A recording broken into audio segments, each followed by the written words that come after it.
Good evening. Good evening. So let's talk about. I've been singing songs about being brokenhearted. So probably let's talk about that. What caused relationships to fail? No? What caused relationships to fail? So that when you are in love right now, you try to avoid it because otherwise your relationship would fail, right? So yeah, so let's have a spontaneous discussion of what caused relationships to fail. What do you think cause a relationship to fail? Kasi maraming ano no, maraming rason, maraming ano. Perhaps I should share with you some of the reasons I know based on my experience, based on other people's experience, and based on and possibly as I have known as the years go by, right? So let's discuss about that. So, what caused relationships to fail? You know, when a relationship fails, it's really so hurting.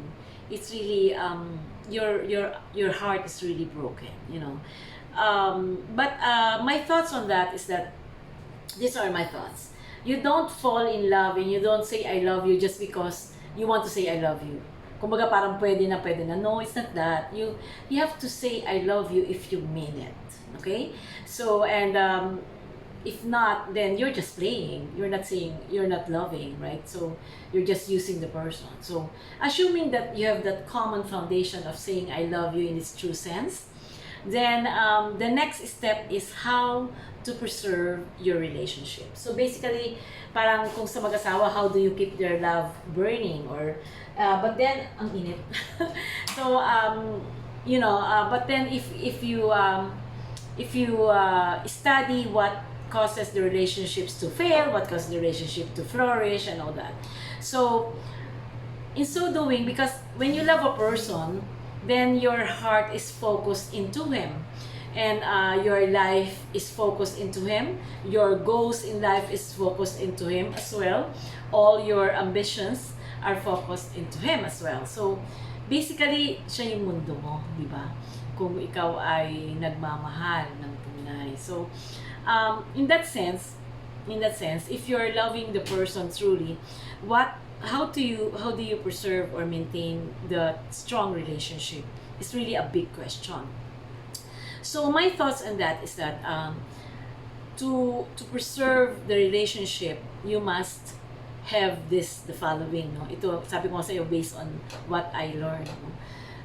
One is first, of course, you have to have the basic foundation that you love him. Okay, and when you love him, everything goes along with it, of course. So what goes along in loving a person? Number one is you must trust. So that's one of the reasons why relationships fail, is because of trust issues. You know, bakit ngayon ka lang dumating? Anong ginawa mo? Sino kasama mo? Etc. You know what I believe in? If a person wants to really do something not good, he can do it, right? You can have all the alibis in the world, especially right now. Of course, right now, medyo hindi kasi nakukuha na ng picture and all that, natatrack mo sa baya, sa ano man tawag doon? Whatever. So, but then again, way back my time, if a person wants to really do something, then he will do it, right? He will do something that would make you cry, right? So, you rather trust because you love him. So, you better trust and continue to believe that in your relationship. Okay, so that's the second. The first one is trust, and you know, but when you were younger, sometimes talaga hindi ka pa kasi guided, no? So marami kang, along with trust kasi is pride also, no? But then so going back to trust, parang marami kang tanong na gusto mo rin nagiging selfish ka in a way. Trust means that you are minsan in a process you're selfish. You're trying to own the person. You don't own the person eh. The person has to grow. As a other, in the first place is a man and you're a woman. So it's an entirely different one. So number one is trust. Number two is I think is wala tuloy ako. um, you your differences in terms of gender is concerned, no? Kasi lalaki thinks of this way, babae thinks of this way. So, ang daming differences, like lalaki, typical, when you shop, magkaiba kayo, yung lalaki gusto makabili ka agad, ikaw gusto mo pili ka ng pili. Mga ganon. So, you change your life, fickle-minded ka, siya hindi, solid siya, di ba? So, yung mga ganon, differences. In terms of also mas maganda sana kung you complement each other. Hindi naman kinakailangan magsasabong ka at magsasabong na rin siya. Hindi ganoon. Ang kinakailangan ay nagko-complement kayo or you respect each other's profession or each other's liking, no? Kung mahilig siya sa music at hindi ka mahilig, di respeto mo na lang. Ganon. So, yun. I think it's really the trust and the yung differences. Of course, number 3 is age din siguro. Kasi when you are younger, you are idealistic, no? Ang tingin mo sa sarili mo, hindi niya ako iiwan. Mga ganon. Sa ngayon, Diyos ko, loving now is too competitive in itself, no? Because there are really marami na ring magagandang babae, marami na ring matatalinong babae, marami na ring smart na babae, di ba? So, yun, I think, age in such a way that you are still not mature enough to consider what's more important to you. And, when, halimbawa, ngayon, if I love a person, what's most important to me is him. Regardless, no? So, but then, at that time, he's him, pero meron kang idealistic na, hindi niya ako iiwan and all that, anong mali sa akin. Yon. And fourth, I think, is acknowledgement that everyone has his own weaknesses as well, no? And it's not that you're tolerating the weakness. No, it's not. It's just that you just have to understand. You just have to love even more. That's why it's called love, because love is loving even more.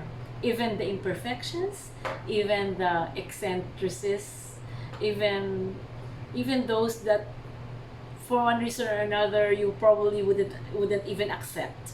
But then you love a person, di ba? Sige, gusto bang wala siya, di ba? Hindi. So, yun. And fifth is, when you fall in love kasi parang your feeling is just like a volcano, or that is igniting so much lava and all that, but then it subsides, so parang nagiging boredom na tuloy, no? So siguro my advice is for you to continue to nourish your relationship, by way of loving even more, or putting spice into it, like making nice surprises. Not necessarily sexual, no, it's not. Of course, sa mga bata-bata, sige, gawin nyo yan.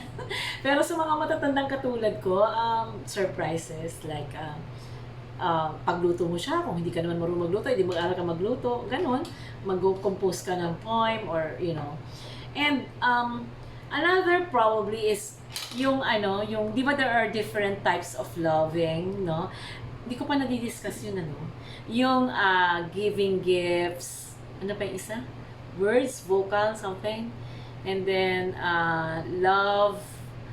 Oh my gosh, I forgot. Sorry, I'm so old. Basta ganon, may giving gifts, may expression of love, merong words, no? Merong, ano pa ba yun? Naku, service, no? May service, no? Yung hindi siya nagsasalita na mahal ka niya, pero pinagsisisilbihan mo siya, pinagsisisilbihan ka niya. So, yun, that's a way of loving also. So, yun, it's not that you should have equal ways of doing it. It's just that you should complement it. Like, for example, if you're into gift giving, but you appreciate naman if someone serve you, then that would be complimentary, di ba? Complementing, no? So, that would be nice, no? That would be, say, compatible. So, yun, punta tayo dun sa word na compatibility. Hindi daw compatible. Ano ibig sabihin ba nun? Ako, hindi kasi compatible ang word dun, it's love kasi to me is like a bolts and nuts, you know, na kahit na anong pilit mo diyan kung hindi sila magkaakma, 'di ba? Hindi compatible 'yun sa akin. It's a way, it's a matter of being resilient and flexible such that yeah, you are not compatible, but if you are resilient, if you are flexible, if you are relentless, na mahal ko siya kahit anong mangyari, paglalaban ko siya, mga ganon. So yun. And also another that causes the relationship is the totoo yun, yung naging ng babae, tapos yung lalaki naman yung indifference, yung parang bato lang. So yun, isa yun sa sa nagiging cost din ng relationship. Yung naging, kasi yung mga lalaki kasi they don't want so much words. They want love. You know, sorry men, kasi I have so many friends who are gentlemen. Men are like babies. In terms of, they want to be taken care of. They want to be cuddled. They want to be hugged. They want to be kissed. They want to be showered with all the love and affection. Yun. Ikaw, pag ikaw bata-bata pa na idealistic, tapos, ayoko nga, bakit ba ako? Mga ganun. So, nag-feel, diba? Kasi, you didn't fight for the relationship. So, yun ang recollection ko. And, yun nga, the bottom line actually is love. And, possibly maturity, love, maturity, and, being relentless, and being, kasi kung yun talaga, siya talagang gusto mo, hindi paglaban mo, di ba? Kaya naman hindi mo lang pinaglaban, di ba? You know, when you lost a loved one through a breakup, the world will never be the same again. Some even cannot get up.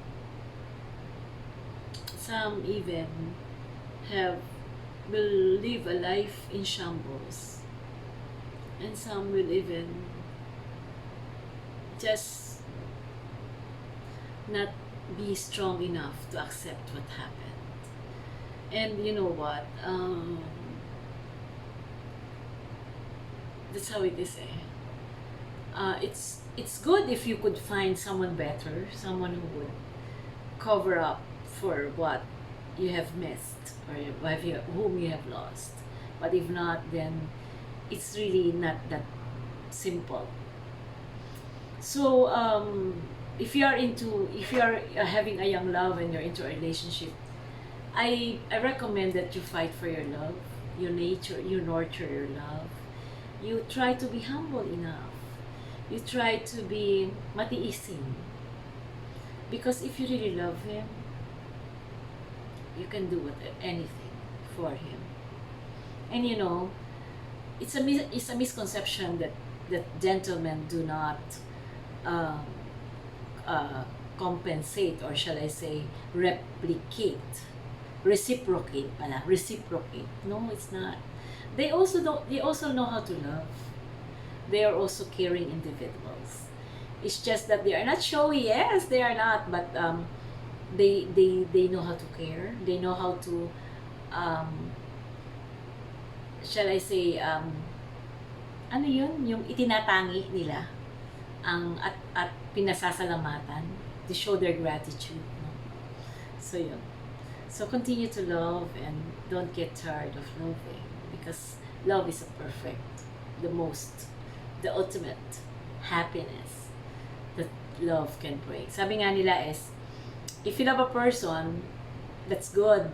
But if you're being loved back, that's a bonus, di ba? So, just continue to love, believe in it, and believe that the world will give you the love you truly deserve, right? So, just be fair to everyone, and that, you know, continue to wag kang magmamahal na kalahati, 1/4, 3/4, no. Love 100% or even beyond that. God bless you. Pwede na ba akong love guru? God bless you, everyone. Continue to love. Love, sabi nga nila sa Corinthians, di ba? Love is patient and kind, never jealous or envious, never haughty or selfish or proud, di ba? Tama ba? Hindi ko alam. Basta ganun. God bless you, and you are precious in my eyes, and I love you. Sa Isaiah yun. God bless you. Continue to love. God bless, Mama.